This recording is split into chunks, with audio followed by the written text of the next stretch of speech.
Live. Oh, you're welcome. Yeah, we're live. We're live? Okay. Good news is I can't Is it hear us. time? Yep. No? Yep. Good evening. Welcome to our first meeting of 2026. I'd like to tell Steve via Zoom.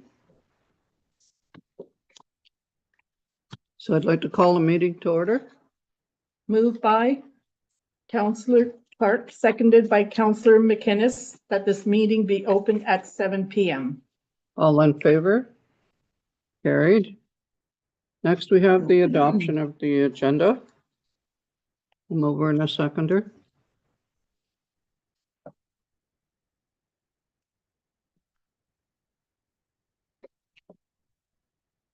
Moved by Councillor Corbett, seconded by Councillor Featherstone, that the agenda presented to council and dated the 13th day of January 2026 be adopted as prepared. All in favor? Carried. Any disclosure of pecuniary interest and general nature thereof? Hearing none, we'll move forward. Can I have a motion to adopt the previous minutes?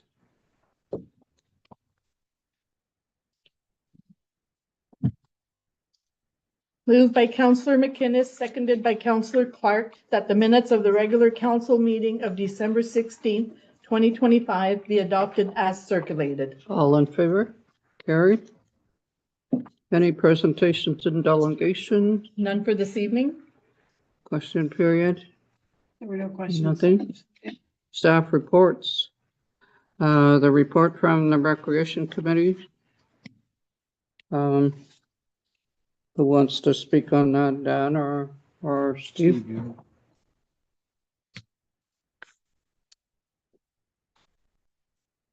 Oh, it was Oh, we muted. can't hear. You're muted. Sorry, guys, might as well get the connection.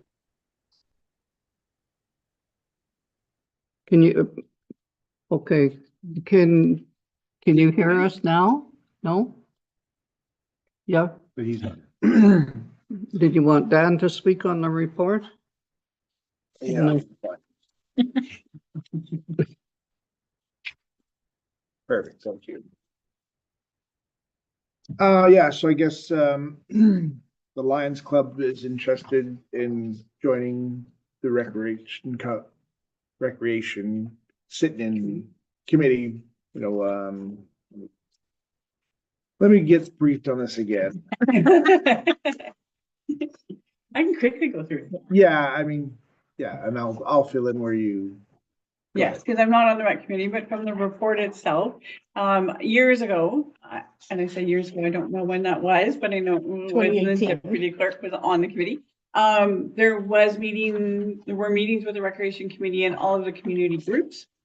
And they would meet to organize all the events in the community and assign, or at least make sure they're not competing on dates and different events. And this proposal is just to kind of bring that back so that there would be meetings again with all of the community organizations, starting in perhaps February. I know January there is a representative from the Lions who are coming to the Recreation Committee just to speak about Family Day, because in February there's Family Day. So it's, but what other dates and programs can the community work together? So it's not just one group doing a bunch. It's everybody doing everything together, maybe helping in between. So if we have Canada Day, who wants to do something on Canada Day with us on Canada Day? And this opportunity would allow for those discussions and partnerships to be built. It's just opening the line of communications back up. Yes. Yeah, which I think is a great thing. I'm glad they've reached out to us and see where this goes. So it's for any organization that's in Bonfield that wants to come. And so the first meeting is February 2nd. Is that at 5 o'clock? Yeah. 5 o'clock, Yeah. and it's here. So, Yes. yeah. Okay. So should council approve this, then we can send out invitations to the Excellent. community groups that, I know the rec committees spoke about this, but I'm sure you have your list. And we can send out invitations and have them join us on that meeting date. I think that's fantastic. too. I think it also needs to be a two-way street. So not only, you know, what the, like getting together and figuring out dates, but how can we bring the horsepower of the municipality into our different groups, making sure that groups are connected themselves. Like every municipality with different groups, and you see it in the service clubs, they're getting a little tired. So I get that sense in Bonfield. So I think it's going to be important that we take this opportunity to rejuvenate those opportunities, that they're feeling the support of the municipality in whatever sense that might look like, using our newsletter, helping getting word out, all of those different things. I think that's the sense of community that we get to bring to it from it's the beauty of being a smaller municipality, is that's the stuff that we can do for sure. So Yeah, I agree with that. I think it's good that when the organizations work together, the municipality and the organizations, and I know they used to have Christmas dances where all the volunteers, all the organization was in it, and you seem to know the people more than what we do now. And the one concern that I would think about is the organizations, they're there to make money, not the municipalities. We're not here to make money on our events, and we know that we have to spend money.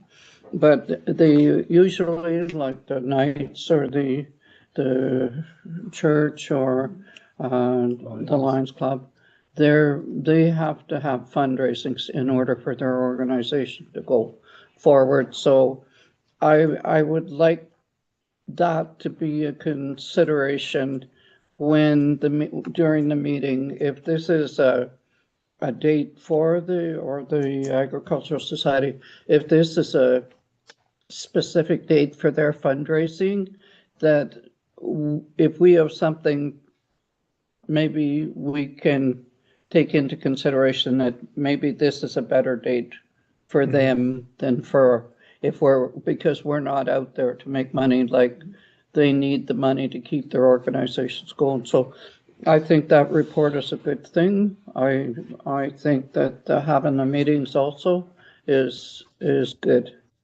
Yeah. I know the report also speaks into like the roles and the responsibilities, the financial considerations, all that stuff. I just want to check with Steve and Dan. I know they've read the report. They approved the report, so I just want to make sure I didn't miss anything. Yeah, no, I think you pretty much covered everything in it. Yeah, we're not out to steal volunteers. We're encouraging if the volunteers want to come or have joint events or whatever. Right. Yeah. I'm certainly encouraging anyone in the community who wants to volunteer for any service to reach out. we're better if we work together, and that's what we're trying to do. Okay, do we have a motion for that report later? Yes, we do. Oh, okay, we have it right here. Okay, could I have a mover and a seconder?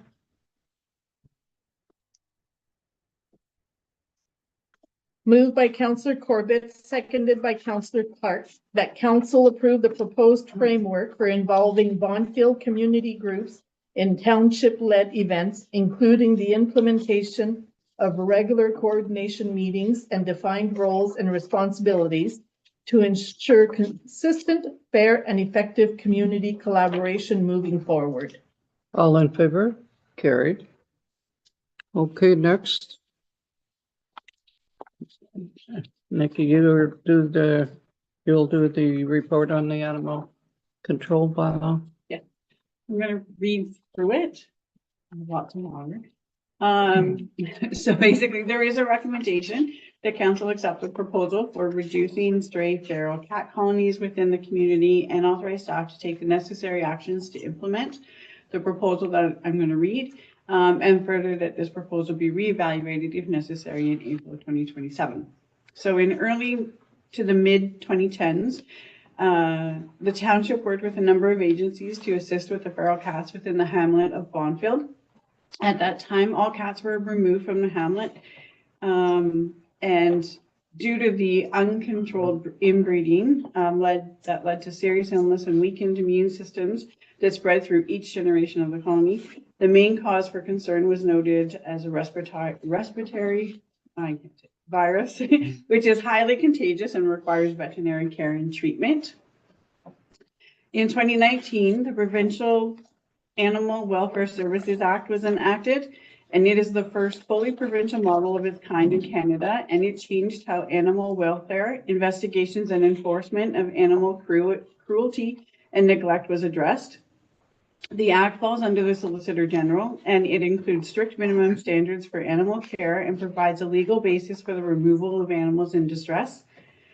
The Provincial Animal Welfare Services Act was short word, like PAWS is the acronym for it. So PAWS was also set out the procedures for pounds, rescues, and nonprofits requiring a structured approach to animal care. The township was formerly had a contract with the North Bay Humane Society for pound services and animal control. The introduction of this act and its requirements were when the services for assistance with cats through the society was terminated, as there was no capacity for the Humane Society to manage all the cat populations within the region. The township does not receive many official complaints regarding feral cats on an annual basis. In 2025, there were 4 different complainants and several non-documented complaints. There is an awareness of a colony of feral cats developing in recent years within the hamlet of Bonfield again. In the past 2 years, staff have talked to several communities within Ontario that also have cat colony concerns. Many smaller communities do not have the resources to deal with these situations, so they don't. Some small communities are fortunate to have pet rescues that do accept cats, though it's reported that there are capacity issues with that as well, and private fundraising for the private rescues is constant. Larger urban areas with more resources can implement trap and neuter programs, and staff have investigated this option. It entails trapping the cat, taking it to a vet to determine if it's healthy enough to have surgery, and then if it is healthy, to authorize the spay or neuter procedure. It is expensive, and the township must have an endpoint home for the cat that provides appropriate shelter and food for the remaining life of the animal. And that's due to the PAWS Act, so you can't trap and neuter and then release. So you have to have a home for it. With concerns of public safety and contagious disease, the health unit was contacted for assistance in 2024. They received the letter and they determined no action was required on their part. Staff have been in contact with Animal Welfare Services several times. They have attended the township on at least 3 occasions, spoken to residents, and tried to monitor the colony. To date, they have not taken any enforcement action or provided concrete assistance with resolution options. It is felt that the township has exhausted all of the external resources. So the fundamental concern is that no one owns the cats. There is no proof of ownership to hold anyone responsible. Another issue was that the township's animal control bylaw did not prohibit cats from being at large, only dogs, and did not require cats to be tagged for any type of enforcement. In 2024, the animal control bylaw was amended to include these as a measure to assist with the cat population and to ensure pets returned home. The township communicated that responsible pet ownership includes obtaining a tag for the cat. And this is important to distinguish between a stray nuisance cat and a pet. To date, the township has issued 2 cat tags. It's understood that there are many more cats, and some residents do allow their cat to run at large off their property. However, knowing and proving are 2 different things when we're trying to enforce the bylaw. This has contributed to the growth of the colony within the hamlet and potentially to rural areas as well. The issue needs to be resolved. So given the stray feral cat colony in the hamlet was cleared in 2014 and it has now returned, it cannot be resolved without the community's support. Well-intentioned people feeding the cats in open public places encourages the cats to congregate and breed. One female unaltered cat can birth 70 to 100 kittens within their lifespan. Then those female kittens, the colony will continue to grow. Action is required before the colony grows too large. Although we don't know the size of the colony at this time, reports are typically that 10 to 12 cats are visible at one time. Reports have also come in that the cats are affecting businesses within the hamlet, and staff have been working and researching long-term solutions. When the contract for dog enforcement and pound services expired at the end of 2024, The Humane Society informed the township that they were refocusing their core services and not renewing contracts for the enforcement of municipal animal control bylaws. The contract with the township was not renewed. The Society's mission is to help animals in need, so it is understandable that all organizations reevaluate their services as capacity and resources become more limited. So since this time, the Township Municipal Enforcement Bylaw Enforcement Officer has taken over the calls for animal enforcement. In 2025, there were 3 official complaints about animal control that were resolved, but it must also be noted that there is an increased presence on social media when dogs are at large or missing and the community is tending to those amongst themselves. With that said, the Humane Society has been working with the township and providing advice and best practice options to assist with the management of the colony. So in that regard, the proposal is, 1, that there is a stronger community engagement and education campaign regarding the cats, impacts of running at large, obtaining tags, and the proper adoption options for when pets need to be rehomed. The bylaw officer will trap and impound the cats from the colony within the hamlet. It's highly recommended that the township blitz 1 colony at a time before the breeding season, so the winter is the critical period, and we will focus that in the hamlet. The cats will be housed at the municipal pound located at the Public Works Yard, and the pound has been preliminarily inspected to prepare for the final inspection through OMAFRA, who issued the previous pound certification. We just haven't used the pound in a number of years. So there is work that needs to be done to prepare for the final inspection. Then the township will have a page on the website that will identify the cats that have been captured from running at large and are being held in the pound so they can be reclaimed by their owners. An arrangement with the veterinary service will need to be set up, whereas any cat that requires immediate medical attention must have a veterinarian exam to determine their condition. Expenses for these exams and the attention given will be at the expense of the township. The township will not seek to have the cats in the pound vaccinated. Should a cat be friendly and a person comes forward for adoption, the new owner will be responsible for vaccinations, spay or neuter costs, and the pound fees. The Humane Society will offer the Bonfield community and all of the residents a discounted rate for spay and neutering at their clinics for cat owners. And the township may also be able to collaborate with them for vaccination clinics in the future as well. So these measures will take time and consistent effort to reduce the colony sizes for stray and feral cat populations within the community. Costs for this program will include additional pet enclosures, updates to the pound at an estimated cost of about $3,000. There will be veterinary expenses, but the fees are unpredictable as they relate to the health of each cat. The expenses may include euthanasia and when recommended as an outcome from any of the exams. It is estimated at $7,000 for the vets. In addition, there will be staff time to capture the cats, transportation, daily cleaning and feeding, and the website updating administration. Daily costs at the pound will be about $13,000 a year. And for this year in 2025, it's reasonable to expect the cost will be approximately $25,000. 2026. 2026. Yes. Yes. Questions?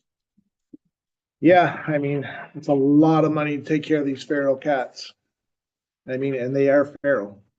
I mean, and you know, every time I go to the store, you see kittens that are not healthy. You know, you can tell by the way they run, they're not healthy. Yeah, it is a bad problem. And I mean, the community garden was absolutely destroyed last year from cats. Like we replanted it 3 times and the cats just ripped it up last year. So we gave up. So it is an issue. Do you think the cats are only reproducing, or do you think that at times people say there's a bunch of cats there, we'll just drop our cat off there? And I'm wondering if that happens. And I would say if anyone does see it happen, to take a license plate and make sure it's reported. Just because the cats are there, you can't bring your cat and drop it off. Right. And I think that's probably a rumor that that's what happens. but it was cleaned up at one time, and now we're right back to there. And I know I saw young people feeding the cats, and at that time there was 2 pregnant cats, 2 big cats. So then there's got to be another 10 kittens out there somewhere. I was gonna say, like, 5 kittens to a litter is not uncommon. So No. you imagine 20 cats having 5 kittens? And they're all over the place. So, and I know people are on Facebook a lot talking about the cats and that we should do something about it. Well, we have to do something about it. Someone does, and it's going to be at a very high cost. So if there are people out there that if we get the program under control, if people want to come and maybe get a kitten or a cat, maybe we'll be able to move them that way.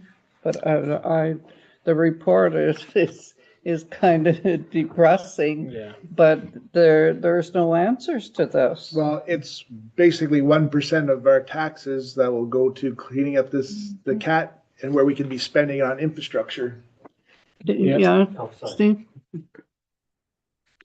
Part of the issue is it's never going to be solved if people are kicking the loud cats and sure cats are being to the community, but a lot of time it's just cats and breeding.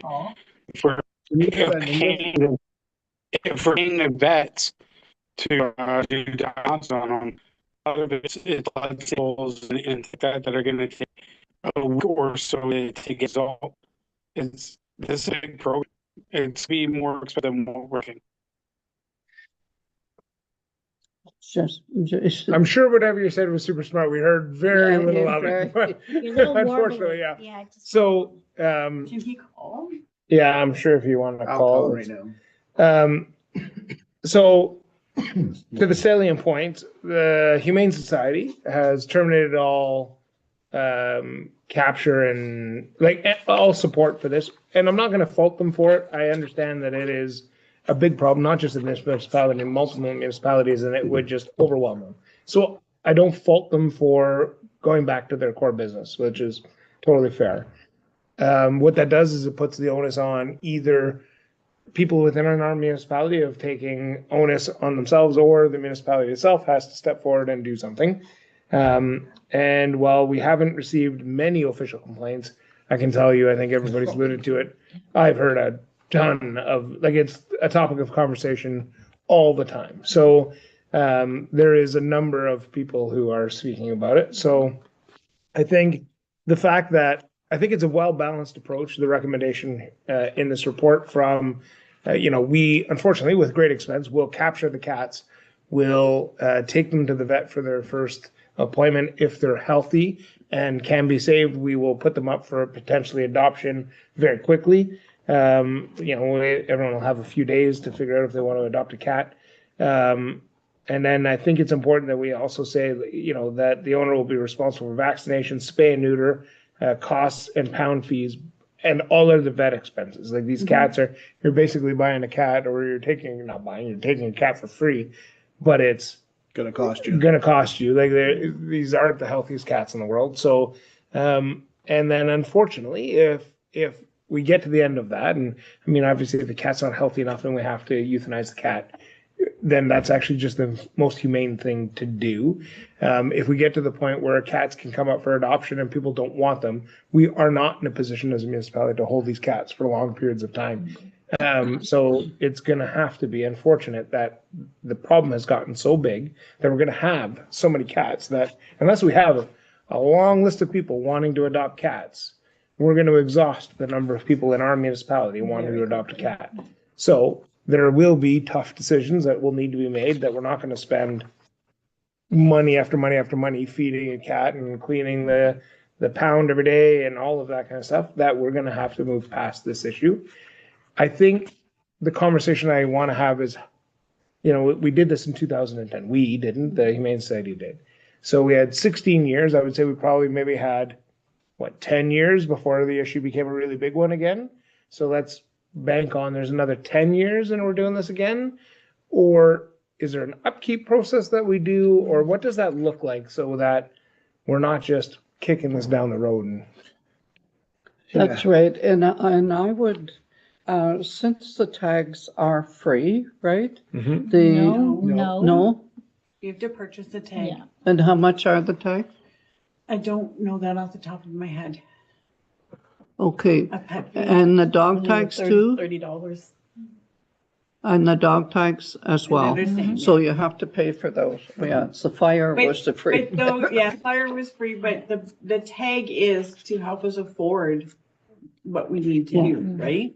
And I guess we should be encouraging the people to get the tag so that we know that, okay, there's a tag on this cat, then it belongs to someone. Otherwise, how are we going to keep everything under control, right?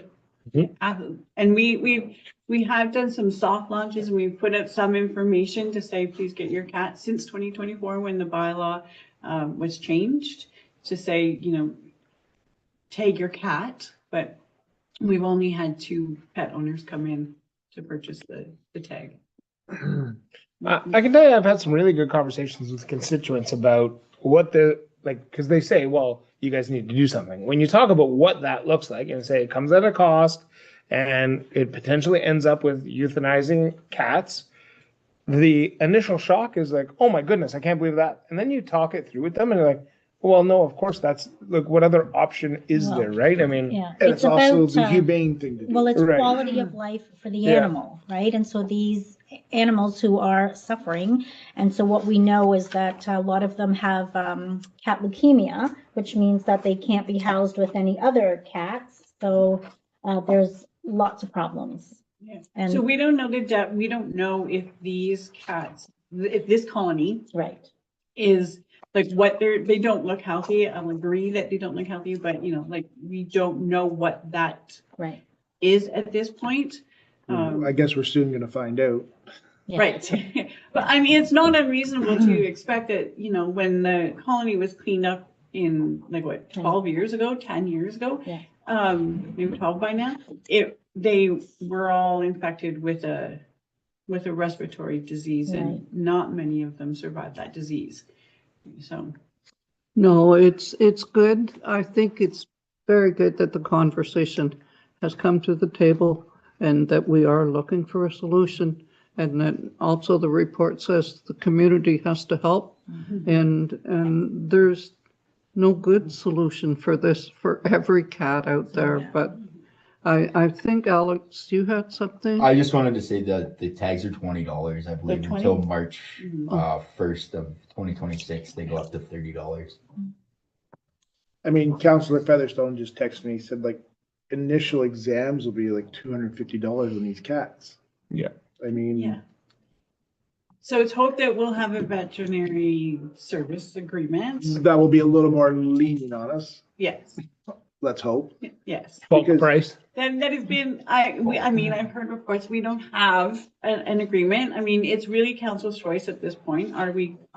Does the township want to take this on? I feel I've exhausted every external service that I can. If animal welfare comes and they see somebody feeding a cat, it's in a public place, but they can't prove who owns the cat to make that person responsible for the cat and that you can't feed them outside. So because we can't prove ownership, there's nothing that they can do because they can't just take a cat.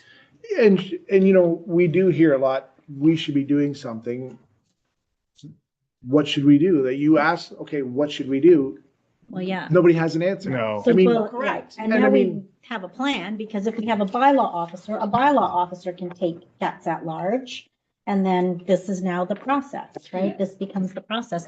If we could partner with some vets or, explain to them the situation and maybe get some bulk reduced rates and kind of let them know. The other thing is that if they know that they're coming from a colony with diseases, who, does a vet want to take that responsibility on to contaminate their own areas? I So- mean, or is the vet gonna come, if we have, let's just say we caught 10 on this, Right. on weekend or whatever. Are they gonna come out and just, I do a bulk examination. Right there Yeah, and then, yeah, if they're unhealthy, then deal with it, but Yeah. And that's, you have to look out for that as well for the pet owners that have cats already that can, because they're all over But if they're there. tagged, if the cats are tagged, then we will know Yeah. right away, right? So That's the that importance we're- of That, that's we're gonna be the not- important, Yes, especially in the hamlet, to get your tags. yes. Because like I said, we can't distinguish from a colony cat or a house cat. And not only get your tag, but don't let your cat run at large. Yeah, Right. Yeah, Right? I mean, ultimately, that's what's, if your male cat or a female cat is running at large, if the male cat is getting 3 females pregnant, that's 15 more cats. yeah. So it's, and I think the Humane Society is kind of above and beyond, and they are, they're willing to give Bonfield residents a discount on the spay and neuter if they go like into the Humane Society so that you can get your cat spayed or neutered. Yeah, I mean, I don't know what the gestation, the cat, is it like 2.5 months? Mm. Like, it's fast, it's 3 months, I think, and, So they can pump out babies. yes, like 3 litters a year Yeah, easily. Yeah, wow. So, just to kind of round it back out for myself, I'm going to say, if I think back to the election 3 years ago, there were 4 main issues, and anybody else can jump in, but 4 main issues that I remember that people really brought forward. They wanted consistency in the rules being applied in the municipality. They wanted us to work on the short-term, which I think we've done. I think we've brought consistency being applied to the rules. That's come with some headaches and some pushback, but consistency in the rules are being applied, which I think is key to moving forward. Short-term rentals they want us to deal with, and I think we've dealt with that. I think both sides are feeling moderately okay and not happy at the same time, which usually means we've struck an okay balance on that. And they wanted us to deal with roads. And I got to be honest, I'm really proud of the state our roads are in. So Alex, shout out to you and your crew. Really proud of the work we've done on that. This was the 4th item that I remember very predominantly in the last election was deal with the cats. So as we're rounding out this term of council, coming into our last year, if we look at the 4 big issues, I think this is our last one. And I will just say, Nikki, I appreciate that you have exhausted all of your options outside of this, and that takes some time as we're also dealing with all of these other issues. And the fact that we're dealing with it now is totally fair, and I appreciate that you've exhausted all those options. And well, it's never a fun issue to deal with. I think it's an important issue, and I think we've struck a balance. So that's my position. Yeah, I think the fact that we're starting, and when do you just, as a date possible, that we would look into to be able to take the cats maybe into the pound? When do you think that might happen? There's a number of things that we still have to do a bit of work on the pound. I have to schedule the final pound inspection with OMAFRA, and I need to get a contract with the veterinary services. So knowing that the winter is the critical period, that's put a rush on some of this. But I hope by the end of February. Okay, It could very well be before, but that would be our goal. okay. And then I did put in a recommendation as well that this would be reevaluated in 2027. This isn't going to be solved overnight by no means. This is going to take a long time because we're not just going in, like in 2024 or 2014, they just went in and took all the cats. Well, we can't do that. The only way that we can take the cat is because it's running at large. So it's a bylaw infraction. Our bylaw officer can collect the cat, put it in the pound for what the bylaw says, and then we can deal with the cat. We can adopt it or we can do what we need to do. But those are the only ways that we can catch them. So it's going to be a slower process. So if we have 2 winters, if we have this winter, we can continue through 2026, get the next winter, 2027, and then reevaluate. So Is it working? What else do we need to do? how far does a bylaw enforcement extend, like his powers, like, by the store? Can he catch, noose them there to catch the cats? If it's there? at large. if Yeah, it's so we'll running- have traps and we'll feed them, which is why that's part of the community engagement. We need people to stop feeding them in the public places so that they'll actually go to the traps, right? We want them to be hungry to go to the traps so we can catch them. Yeah, I'm just thinking we could put a pretty big dent right by the store. Yeah, well, so when we were talking about the blitzing for our colony, so that is going to be our only focus. Right. Because if a colony between one colony and another colony, they could have different diseases. So we have to keep them separate. Mm. So we can't go to another location and start trapping. We have to trap just in one small area at a time. And there's no homeowner obviously claiming ownership of these cats. Like if we look by the store, there's a number of homes, there's lots of cats. There's nobody stepping forward and saying they're my cats, because obviously that would come with, you gotta get them all tagged and you have to have them all. And once you, like, even when you start feeding them, then you're responsible as well. But the animal welfare services have actually like knock on doors. Are these your cats? Are these your cats? With all the properties in the area. And nobody has claimed that they own the cat. Which is the biggest part of the problem, that, That you is the know, problem. they're in a residential neighborhood and people are gonna think that we're taking people's cats away, but we have tried to find an owner and there is no owner stepping forward, so. Right. And what if a community member gathers some cats? What would they do with the cats? Take them to the bylaw officer? Yeah, code Or of bylaw code, officer. So you can, they can put a trap. Vigilante So- cat chapter now? No, I'm saying, But I'm so- not gonna encourage that. Yeah. Because No. all of the research that I've done with, like, in talking to all of these agencies, is we don't know the health and they are feral. They are not gonna want to be touched. Yeah, they're So not the- friendly. The PPE that we have to purchase for the bylaw officer and what we have to do with the pound to make sure that, you know, if he gets a little scratch, if he gets a bite, Yeah, he yeah. immediately has to go to the hospital. So I don't encourage that there's vigilante. Noted, do Cats. not touch the Trappers. cats. Yes. Yeah, but that could be dangerous to the people out there feeding them as well. Yeah. Oh, Absolutely. yes. Yeah. Yeah. Yeah. There's a lot of factors on putting this proposal together and things that we have to do to implement it, but And even like, you just think they're cats, but there's a lot of safety precautions yes. for the bylaw officer to have. Oh, yeah. These Yes. aren't kittens that cuddle up with you. No, Yeah. they're mean. Yeah. Mhm. I'm watching Steve. He didn't send any more messages. No, no. Okay. Well, I guess we'll go ahead with the motion then. A mover and a seconder.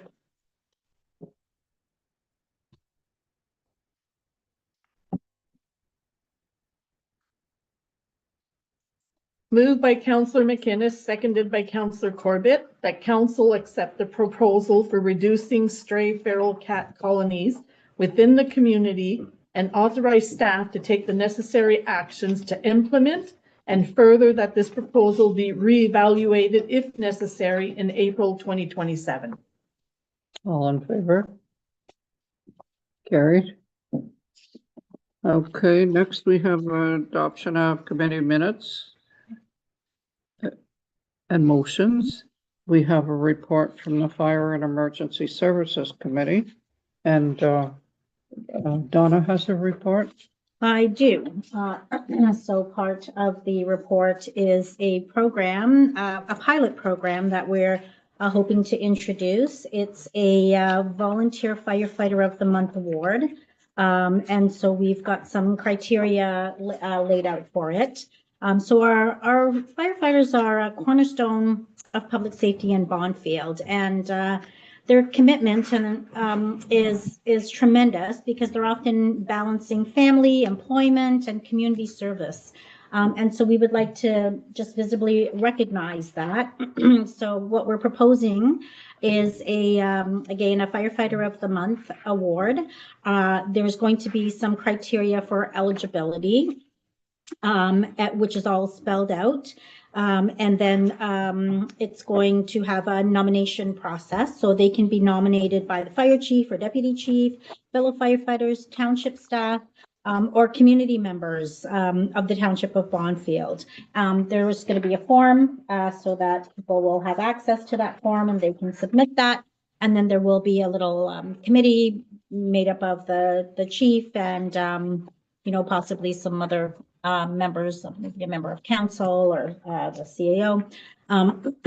So again, we also have two sponsors. We have the Reptile Camp and the Dinner Bell, who have given gift certificates as the reward. We're looking at getting a plaque for the fire station as well. It's very low cost and high impact for the municipality. So there's really we're gonna have some certificates printed, which is really what it's gonna cost the municipality, because of the sponsorship of our local businesses. So we're hoping to implement this starting in February. So we've got a motion to do this. Any questions? Oh, no, I was gonna move the motion, sorry. Okay. No, I think it's a great idea. I mean, it's to, bring recognition to the volunteers. Yes. Okay. You too? Absolutely, I think it's fantastic. I see Steve. Good, He good. got a smile. Yeah. I That's guess as good, we'll- that's as good as you're getting. I guess we'll have the motion. Mover in a second.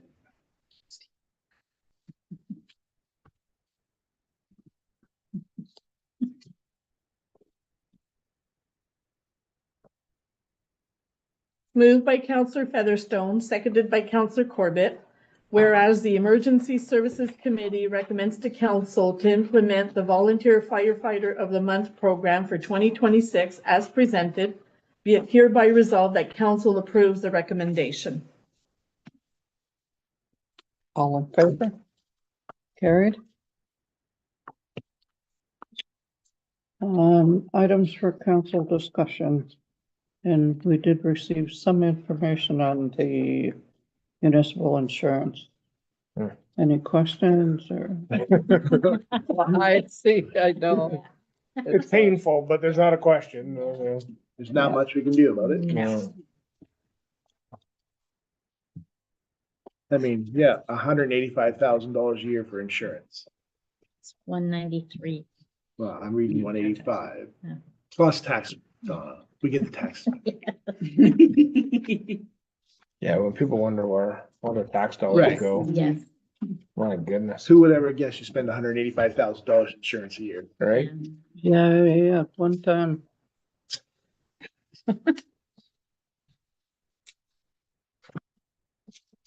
Yeah, nothing left but the crying. I can. And I really like, maybe perhaps a discussion point, I really like our insurance intact, public insurance enterprises are, they've been really, kind to the municipality. They're there for us whenever we need help. They're there when we need some legal advice or just as assistance on what we should do. But given that, I think that we have tendered almost every service, that it is an option, but it does take a long time. Tendering for insurance is very heavy on the paperwork. Every insurance company asks for like 4 years and it's all this paperwork and applications that we have to do. So we would need to start that in the summer if that was something that council wanted to do. And there's not a whole lot of really- insurance companies. Is there? I think there's 3. Yeah. There's So, 3 insurance companies. Every municipality that I speak to, they're paying these based on their population, their size, what their coverage is. But I mean, this is not an abnormal number at all. What I like about Intact is there's some value for money because Yes. there's training programs, Oh, yes. there's all types of different things that Mhm. that they offer, not just insurance. So. Yes. So I too actually quite like Intact. I would only say, how long does that tendering process take? Like it'd be several months? Oh, it's gonna in be the 3 making? months at least. So At least. I don't mind the option of looking ahead to the next council and say, look, we started in motion a process. Intact might end up being the winner. We've started in motion an opportunity for you, the next council, to look at multiple proposals for insurance options, and they can make a choice at that point. It doesn't bother me to say that it's going to go to tender. I mean, it's not just the lowest price that wins all the time. There is value, right? Yeah, So yeah. if Intact is, in fact, got a sharp pencil and great value, then it's really not a concern, but we would be doing our job to set the municipality Yeah. up to ensure it's getting value, Our so, due diligence. yeah, Yeah, So perhaps we could do it for 2027. there you go. because, mind that at all. yeah, I mean, Yeah. it's In pretty 2027. heavy, it's a pretty heavy workload. And I mean, CAO's already got. And you have an election to run, so, yeah, that's fair. Yes. That's fair. And I think it's,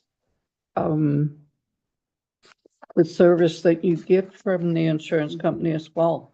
Yeah. maybe we could get a policy a lot less, but maybe you wouldn't get the same coverage, that's it, maybe you right. wouldn't get the same service, and that's what you're going to know more so than what we know, right? As if you have to put a claim in and you say you have, contact with them if you do need information and that sort of thing, so.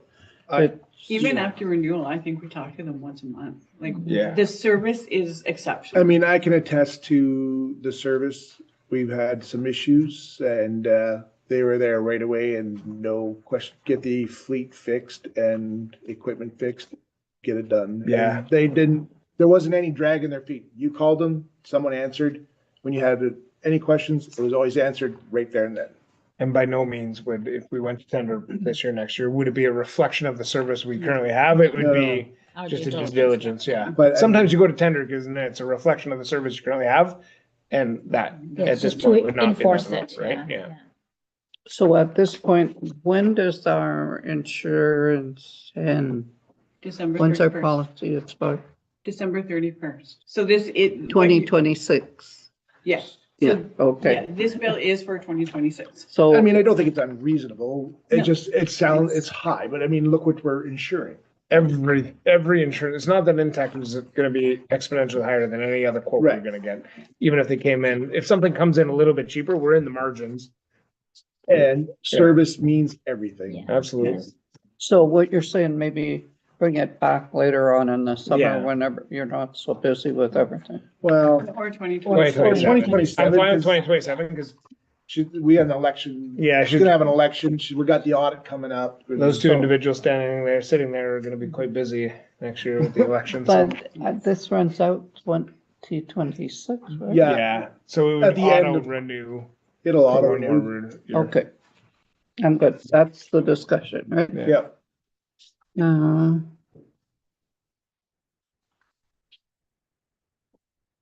We didn't have a motion for, Nope. I skipped the emergency one? Nope. No, it's good. And we didn't have a motion for this one. Okay. Resolutions to be considered. Bylaw. For the borrowing bylaw, we need a mover and a seconder.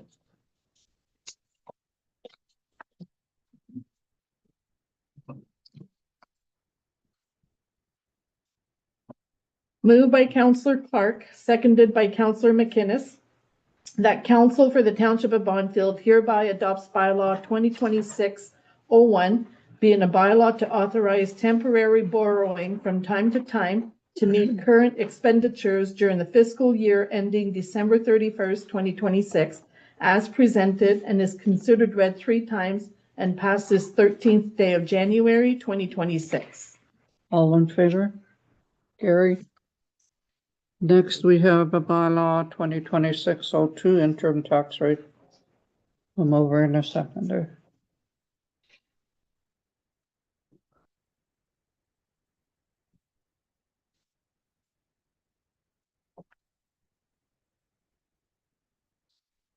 Moved by Counselor McInnes, seconded by Counselor Featherstone, that council for the Township of Bonfield hereby adopts bylaw 2026-02, being a bylaw to provide for an interim tax levy for the year 2026 as presented and is considered read 3 times and passed this 13th day of January, 2026. All in favor? Carried. Next we have, a bylaw to appoint a committee of adjustment. A mover and a seconder. Please. Moved by Counselor Clark, seconded by Counselor Corbett, that council for the Township of Bonfield hereby adopts bylaw 2026-03, being a bylaw to constitute and appoint a committee of adjustment for the municipality as presented and is considered read 3 times and passed this 13th day of January, 2026. All in favor? Carried. Now, this is Simon. We need, It's the Shore Road Allowance Purchase Report on Cluster. Yep. Good evening, everybody. So yes, this planning report applies to the closing of part of the original Shore Road allowance, which is in front of Broken Lot 25, concession 11, being parts 1, 2, 3, and 4, Plan 35R 14717, and part of Broken Lot 25, concession 11, being part 9, 10, 11, 12, 13, and 14, reference Plan 36R 14717, in the township of Bonfield, under the name Cluster, and the municipal address is 141 Pine Lake Road. So, as some background, an application to purchase the Shore Road allowance, which abuts the above property, was originally submitted by the previous owner, Nathan Cluster, who purchased the property in December 2012 and submitted the application during the winter and spring of 2013. And that matter was first considered by council at its regular meeting on May the 14th, 2013. A resolution was passed to approve in principle the purchase of that Shore Road allowance. And that's the usual process, that you'd pass it in principle before it comes back with the details. So in the years that have followed, the following changes and delays have taken place, which have impacted progress on processing of the file. This has included a rigorous approach to the review of legal requirements. It's involved looking at the proposed sale of the Shore Road allowance, detailed consultation with land surveyors, utility companies, legal representatives, and other interested parties. So I'll provide a brief overview of why it's taken 13 years for this file to finally come to a close, but or close to a close. There's still another step to go, but in December 2012, the property was purchased as say, and the application was submitted in 2013. The file was first considered in May 2013 by council, and in May 2013, the Director of Planning and Development at the time wrote to the applicant confirming various matters. A deposit would be required to help advance the file moving forward. In July 2014, legal officials on behalf of our legal firm representing the township of Bonfield wrote to the applicant noting that they'd previously written, however, letters have not been received, so a year has pretty much passed because both parties were waiting on each other to communicate. The letter contained various details pertaining to the status of the file at that time. This included quite detailed instructions about the payment for the deposit being required, instructions to the surveyor. So various provisions were requested to be included in the draft reference plan as that came forward. It was also further advised that the file would remain on hold until a copy of the survey plan had been received. So at this point, the surveyor would be advised to register the reference plan, and further engagement would take place with Hydro One, Bell, Public Works Canada, which is now referred to as Public Service and Procurement Canada. And once those kind of discussions had taken place, a draft Shore Road closing bylaw and public notice would be published, which is kind of the stage that we're at now. So why did it take that extra time to overcome some of these legal surveying land use matters? In June 15, 2015, a letter from the owner of the property at the time to the former Director of Planning and Development confirming the sale of the property's parents. So there was a delay there as that kind of just natural transition took place, if you like, and new owners, I guess, became more familiar with the neighborhood and had other priorities, let's say. This results in a period of delay on the property, and the last I could next see on file communications was actually in 2018, so 3 years later. And that was an email from Mr. Goodridge of Goodridge Goulet Planning and Surveying at the time, attaching a PDF copy of the proposed road closure. And at this point, they were actually seeking additional lands to the Shore Road allowance alignment that had previously been sought. So there's a bridge, for anyone that doesn't know the particular location close to it, and there's a Shore Road allowance that kind of wraps around. So an additional request for those lands to also be included as part of that application was made at that point. In effect, this resulted in a request for additional abutting Shore Road allowance to those previously requested. And as the different parts came to be, the parts 1 to 14 that I mentioned at the beginning of this, they all relate to different components, if you like, within that land holding. And so in September 2018, there was another email from the former director of planning development, and it was identified that some of these lands were in fact unpatented lands, which the municipality would be required to purchase first of all, before then we would then be able to kind of resell on to the applicant. So piecing this together, by this point, we're getting towards the pandemic. As we know, there was obviously some delays there, just imposed upon people in terms of their ability to access properties and get services delivered. And then in August 2022, I saw reference to an email from the manager of planning and development at the time to the applicant, which confirmed that Hydro One had requested an easement. So after this kind of agreement, in principle, if you like, had been established for additional lands, Hydro One were then identifying that they needed this in order to accommodate their infrastructure and easements. And it turned out that the easement that they'd identified actually covers over the land on which the septic system for the property was. So then that resulted in a need to further look at having a separate easement adjoining that easement so that you could access the hydro lines for general maintenance purposes without causing any disturbance to the septic system itself. So that added a little bit of complexity there, but basically a resolution was found around July 12th, 2024, it seems, on that matter. I joined the township after all of that in September 2024 and tried to piece the file together and started reaching out to the lawyer and asking, do you have any updates? It's been quite persistent with them over the last 14 months or so. And we did finally then in September, late September of last year, receive an email which attached the various documentations. I believe they include in the package, which is the draft zoning bylaw to close the shore allowance, a schedule which summarizes the cost of the land, a copy of the public notice, which I published on site just prior to Christmas, because we have to give a minimum of at least 20 days notice, public notice for people to comment.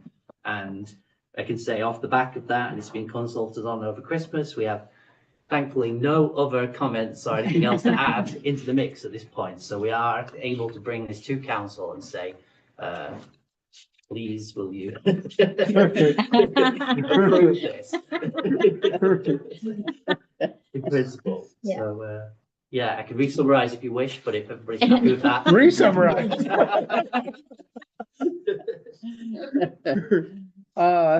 Well, I gotta say this. I'm totally relying on your recommendation here.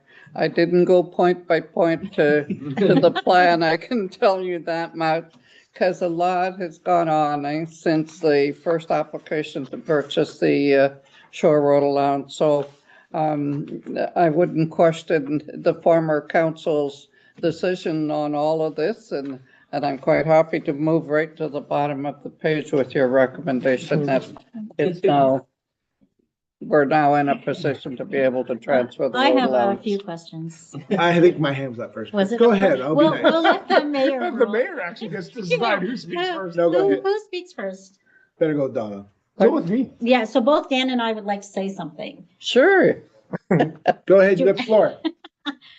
So, this is quite convoluted and, so from the sale of the property, would that not have been another, like, once you sell your property, are these things dead? It's a very good question. I mean, obviously in this case, the person that sold it is a family member that took it on. I'm not sure legally that would have much distinction. It is a new owner, perhaps should have been subject to a different application, but that was around 2018, we say, so it was prior to any of us. Yeah, we're not, when we were talking tonight about this, we're not putting any of this on Yeah, staff, Yes, so. yes. So, This you know. predates all of us, as Yeah. Mayor Paquette has said. Also, I think council did what they were supposed to do. They said yes and go do your stuff, right, to the staff. So I guess my concern is that I would not want this to happen to anyone else. So what are we doing to make sure that this, I mean, 12 years is a long time. Well, and I Yeah. think, you know, when you start like 6 years down the road and you start adding more property to Yes, the application, it should have been squashed and a new application Yes. should have been made. yes, Like, absolutely.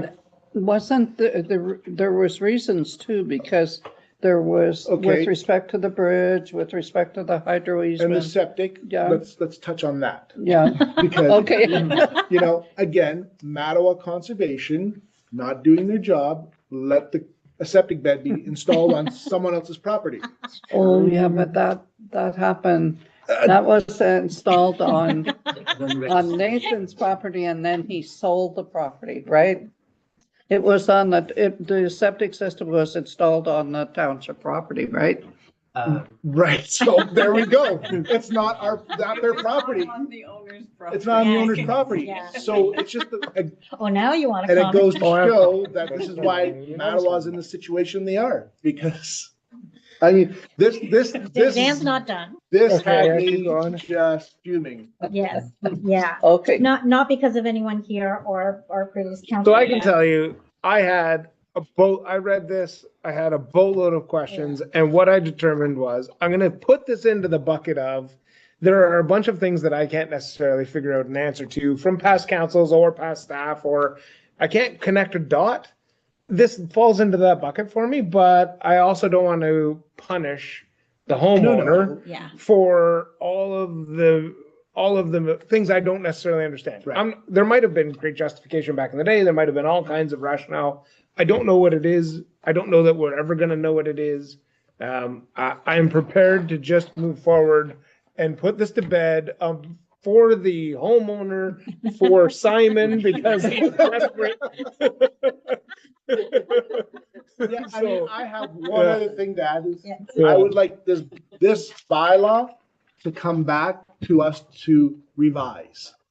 Like the Like the bylaw Shore for Road- the shore road allowance, Policy. the policy. Yes. and also bylaw. purchase the property, like, for allowance. Yeah, I want Yeah. that policy to come back so we can review that and make some changes. Yeah, that's fair. Yeah. Okay, but that doesn't have anything. No, to do- No, but I wanted to get that out there because there's some Not kids that need to gonna be hold made. up Yeah. this and, Yeah, because this. No, no, was a I messy don't- one. Like, the Klusters should not suffer on this. No. No, but no, no. Yeah. like I said, there's a lot of glaring issues. Yeah, and so we want to ensure the council that this does not happen again. Right. And Yeah. that, No, no, Not fair. this should never take 12 or No. 13 years. Never. no. oh, well, when you involve hydro and the government and the township and But I'm are there not timelines? Like when the township sent out the first letter Mhm. and a year goes by and the person hasn't responded to the letter, like, is there not like a 6 month where you would follow up or? Well, that's certainly something that we can look at in terms of a process. It's different to the consent process, as I understand it, that there's not so much in the way of those statutory timeframes because it is a land sale purchase matter. Right, So right. even though there's planning issues contained in that, hence I'm involved in the file, it's a real estate matter between the township and the purchaser. Because it's a land sale, so it doesn't have the same, No, but just as a point of process, as you Yeah. say, right? So if it's on your work plan and you know that you have all of these files outstanding on the Yeah. side of your desk, wouldn't you be like in 6 months saying, I haven't heard from this file, maybe I'll Yeah, I send an think- email or? I think from our perspective, it's Yeah. not necessarily, that would be a Nikki Yes, and the yeah, staff. yeah. From our perspective, we could put in buffers to say, look, you have 12 months, 18 months to completely finish this file or it needs to come back. Like, we could do that kind of piece, but I mean, You in will- this case in particular, just given some of the complexities and the need to get out on site and do the assessment, I think it could have taken up to 2 years. Sure, for yeah. everybody going Yes, full yes. speed. 2 years. But yeah, Could be that would 24 be, months, I it wouldn't could want be- anything to go on, any files to go on. Yeah. longer than that. Yes, So, yeah. yes. Simon, do Yeah. you have any files open? We do That's have- the only way you can resolve it. Yeah, And in all honesty, if I had to say, I'm not sure about all of this. So what I'm willing to accept, there's reasons why it went on there. Yeah, That's, that's what I said too, yeah. yeah, Yeah. there's reasons it didn't happen. So, yeah. the recommendation that you bringing to us, Mhm. I'm satisfied with that recommendation that we proceed with it. Yeah, And I agree with the rest of council. If you can, now there'll be delay, there'll be a delay getting the lawyers to do this and to do that. But it won't happen overnight neither. yeah, But Yeah. the motion to move forward, then our job is done here, right? that's right. On behalf Yeah. of Simon. Okay. No, like I said, there was a couple issues that need to be brought up. Yes. Yeah, okay. Oh, it's good to talk about it. Yeah, absolutely. And I mean, yeah, Yeah. I'd like to, yeah, we'll set reasonable timeline. You don't sit there and not say it and then say after, I should have said that, I mean, it's, right? it's up to council to decide that and Nikki to guide you on that in terms of whether fixed timelines would be in a bylaw or not, or whether it's a policy directive that we aspire to meet. Yeah. Or. I don't- Future or just part of conversations your for sure. bylaw. Yes. Yeah. Yeah, because that is the bylaw and not the next one, but the one after is that 2013, right? The one that I questioned you about today, That was the that- basis and on that- this. that's in the next decision that we make as well, the same bylaw Yeah, for the selling of the shorelines. yeah. Okay, can we have a mover and seconder?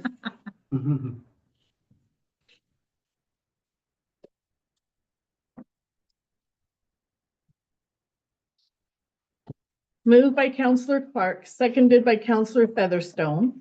Whereas Wayne Klooster has requested to purchase a portion of the township shore road allowance plus other municipally owned lands which abut his property comprising lands legally described as Broken Lot 25, Concession 11, being parts 1, 2, 3, and 4, Plan 35R 14717, and part of Broken Lot 25, Concession 11, being parts 9, 10, 11, 12, 13, and 14, 36R 14717, Township of Bonfield, District of Nipissing, and otherwise referred to as 141 Pine Lake Road, be it hereby resolved that council approves of the purchase of lands described above, and further that the applicant be requested to make payment for the requisite amount of $6,019.26 plus HST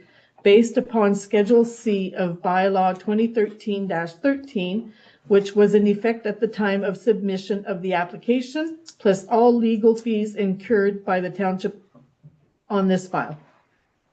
All in favor? Watch Karen? Simon's face. Next, we have, Yeah, shore allowance purchase report. Oh, no, No, the did I skip the one? bylaw. Bylaw 2026-05, shore road allowance, Worcester again. absolutely. The good news is, No. oh, Okay, I'm over in a seconder.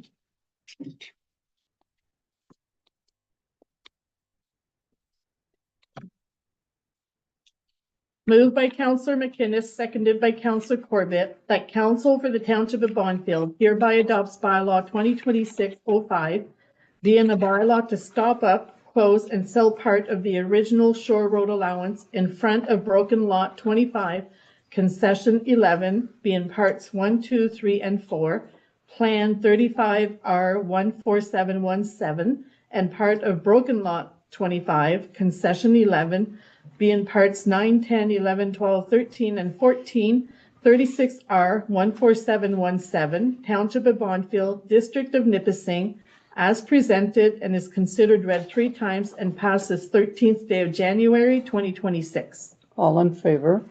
Carried. Next, we have another Shore Road allowance purchase. Regan.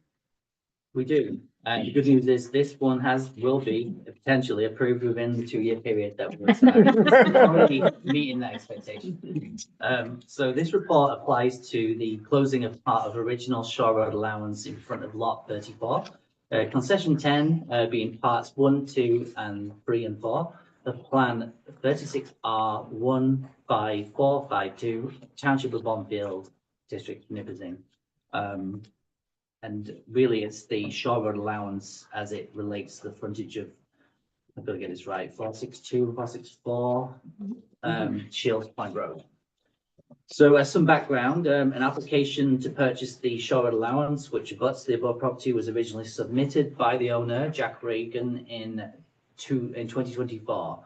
And the matter was first considered by council at its regular scheduled meeting on May the 4th, 2024. And a resolution passed to approve that in principle. And then on June the 25th, 2024, on July the 2nd, 2024, the former planning administrator emailed a copy of the approved application and the resolution to legal officials representing the Township of Bonfield for their further review on the processing. And over the course of the next year, conversations continued with the township's legal representatives, Hydro One, Bell Canada, and Public Service and Procurement Canada regarding easement matters, as per the previous file. A year later, I was in the role, and a telephone call and email was received on behalf of the applicant, confirming that he would now like to apply for and seek approval for a cancellation certificate, which was brought to council, you recall, last summer, fall.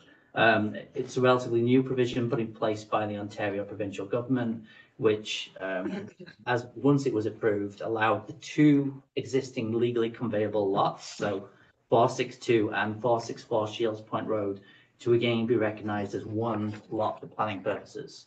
That was important because the application to purchase the Shore allowance abutting 2 properties is being submitted.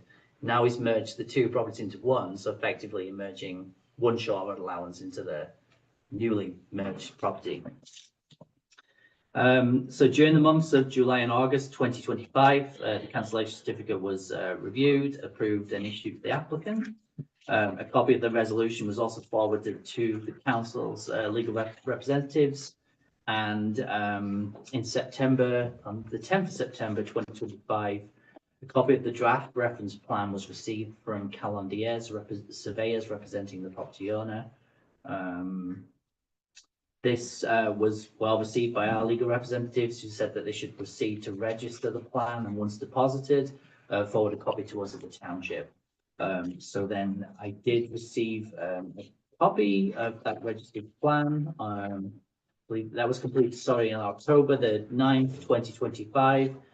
Further to which, on the 5th of November, I followed up to request an update on the processing of the draft road closing bylaw and public notice and the cost of land schedule, which is subject to today's approval. And that information was received on the 13th of November, 2025. So, as you know, we were particularly busy in November, so I didn't get to look at the file until December, when published the same as the Cluster file, published the public notice. That was then put in place just prior to Christmas, has been running until this period. And once again, no comments have been received additional to what's already been resolved by our legal representatives, the utility companies and others. So we're pleased to bring this file forward also for recommended approval today. So did he in effect unsever the land? Yes. And now it's one, but it's still going to be recognized as the 2 lot numbers. So that doesn't merge into one number. Well, that's a good question for. Should. It should really, Yes. yeah. So just pick one of the numbers. Is that how Yeah. it works? Or Mhm. okay, that's kind It of would cool, go actually. based on Yeah. his main driveway, but Okay. None. Shocker, I have nothing. I have another question. So, course. the lots were previously severed, like it just because they were two separate lots? Yeah, so the cancellation certificate applies where you're looking to nullify, if you like, where lands have been severed by consent. It's different to where there's a plan of subdivision. So we did similar there, where it's like a deeming bylaw to merge them together in a sense, so it's different. Yeah, I get it. That's what I want. So like if I Yeah. bought my neighbor's lot, could I unsever it? You would merge them. Oh, okay, so it's a different process. Yeah. Okay, Yeah. okay. Thank you. That's okay. This is just kind of cool, that's all. I didn't mean to answer your question. When you do the cancellation certificate, then you have to do a draft plan on both lots and all over again, right? That work the legal work will need to be done, yes. So I mean, at least maybe it can now get factored into all of this in one go. And I'm not sure if this is a question for you or if I should know this. When when this is registered in the registry office, does that have two PIN numbers or just one? Does it still have both of the numbers that recognize both lots? Right. Or does that merge into one as well? I'm not certain, but I would suspect it would be one to recognize the newly formed lot created after this, because once those transfer takes place, right, the title deeds change, it becomes one lot, then it should be recognized as one PIN. Yeah, once you put that draft plan on there, then that gives you one property identifier number in the system. Yeah. That's interesting, and that's a good report, a very good report, everybody. Yeah, you can understand it for sure, and it's a good. We can follow the timelines and everything. To go back 15 years. No, it's good. So, nobody else has any more questions, so could I just ask for a mover and a seconder?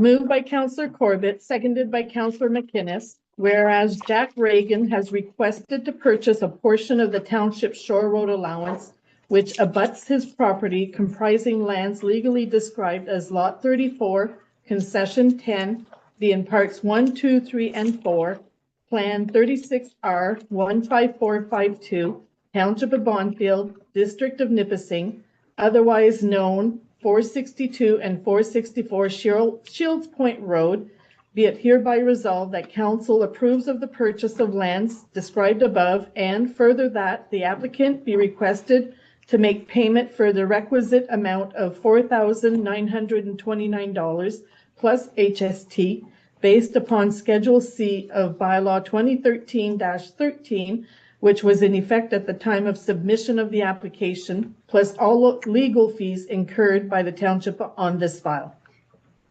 All in favor? Carried. Then can we have a motion for the next, a mover and seconder for the next, for the sale of the road allowance?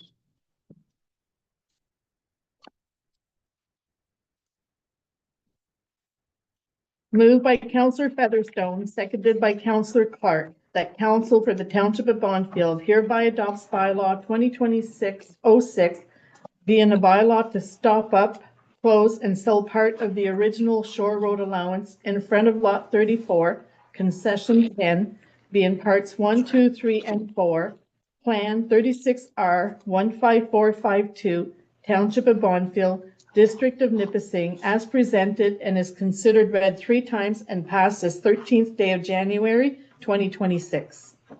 All in favor? Carrie? Next we have the letter from the city for the hazardous waste program. Any comments on that? I think Oh, it's, thank you, Simon. All good. I think it's a good program. I mean, it gives us a place to take our hazardous waste. If it prevents that stuff going into our landfill, it's well worth it. Yeah. It's a good deal. Okay, could we have a Oh, yeah. mover and a seconder? Steve has hand up for everything. Oh, I see his hand. Yeah, Good evening. Good night, drive safe. He laughs. Moved by Counselor Corbett, seconded by Counselor McInnes, that Council of the Township of Bonnfield recommends continuing participating in the Household Hazardous Waste Program with the City of North Bay for the year 2026 at the cost of $5,400. Anybody want to remind people if they do have hazardous waste to go? I think you just did. Yeah. Like your empty paint cans and, Yeah. you know, Oil, filters, engine oil, yeah. Okay, all in favor? Carried. Next, we have a donation request from St. Bernadette's Parish.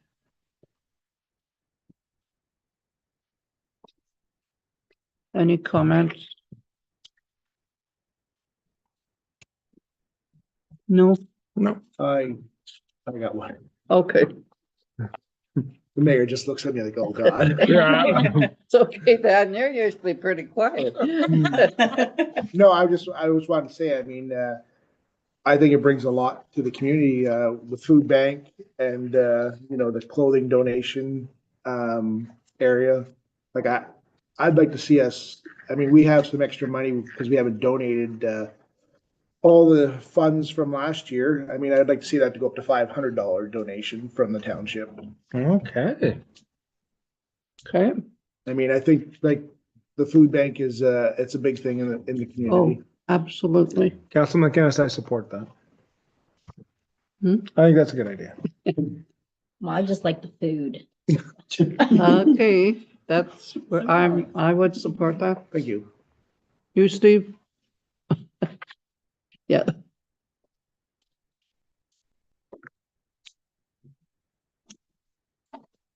Can you move in a second?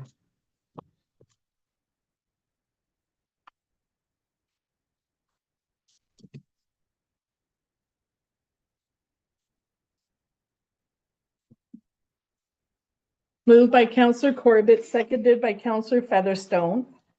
Whereas the St. Bernadette Parish has submitted a donation request application in support of their annual 50-50 ticket draw, be it hereby resolved that council approves a donation of $500. All in favor? Carried. Next we have a motion for transfer of accumulated surplus funds. Any comment? Sure, well, I can explain it. So we don't have the audited statements from 2025 yet, but it's been past practice to pass this resolution so that any funds that we do have don't sit in the accumulated surplus. So if we They have go any. into a reserve, Yeah, yes. okay. Yeah. So if we have any, they go into the reserve, and then if we have a deficit, it comes out of that same working reserve. Okay. Over in a seconder.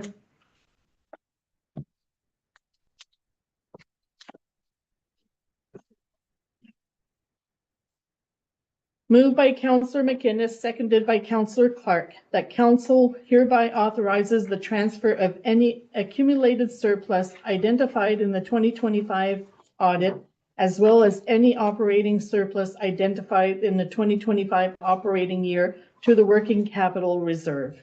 All in favor? Carried. Next, we have the correspondence. We're just accepting all of the correspondence in that one motion. Come over in a second, please.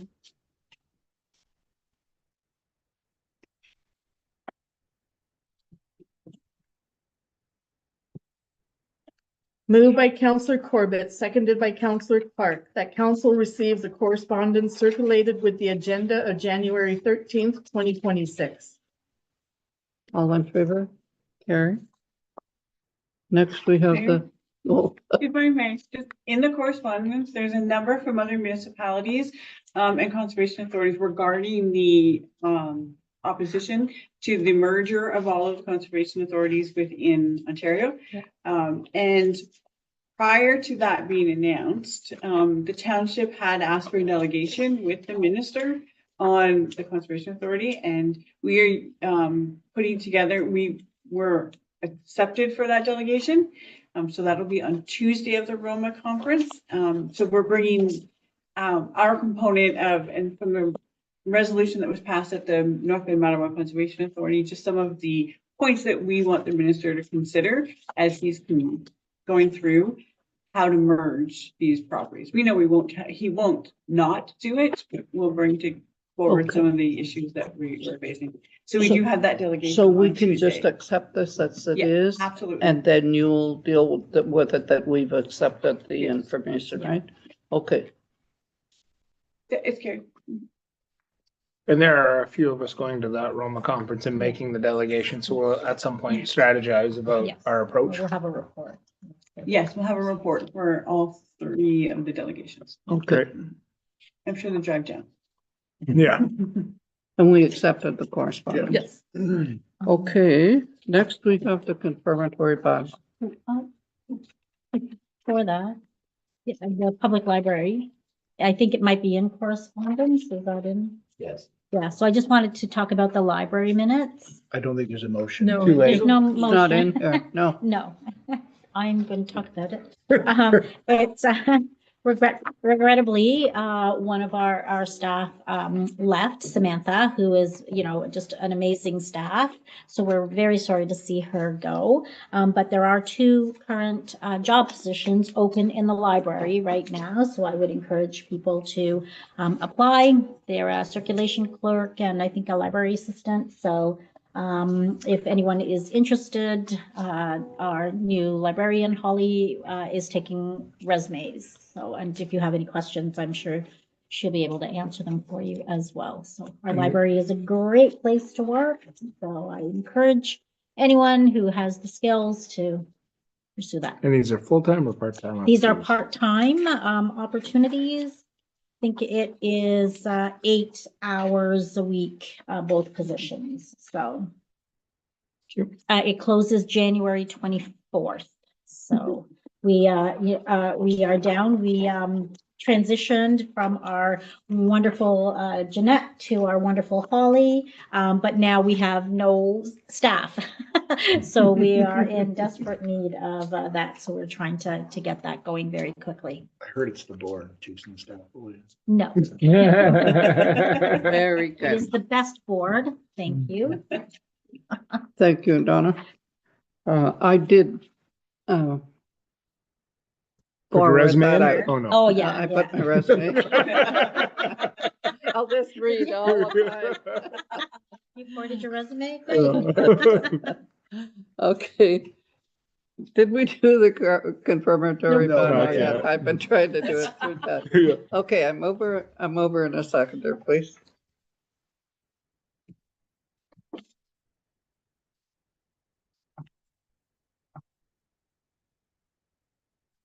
Moved by Counselor McInnes, seconded by Counselor Featherstone, that the council for the Township of Bonfield hereby adopts bylaw 2026-04 to confirm the proceedings of council from December 16th, 2025 to January 13th, 2026 as presented and is considered read 3 times and passed this 13th day of January 2026. All in favor? Carried. Now, what happened? Closed session. Motion. Can we, okay, move, we need to move her in a seconder to bump into it. What time is it? Is 8:29. Wow, Moved by Counselor Corbett, seconded by Counselor Clark, that the meeting of council hereby proceeds to closed session in accordance with section 239 of the Municipal Act as amended at 8:27 PM for the discussion of litigation or potential litigation, including matters before administrative tribunals affecting the municipality or local boards, labor relations, or employee negotiations. all in favor? Carried. At this time, I will end the meeting. Oh, okay. I don't know how to undo the, So we're not on the air anymore? We still are right now. yeah. Just give me a second to. Everybody, our meeting is now closed. Okay.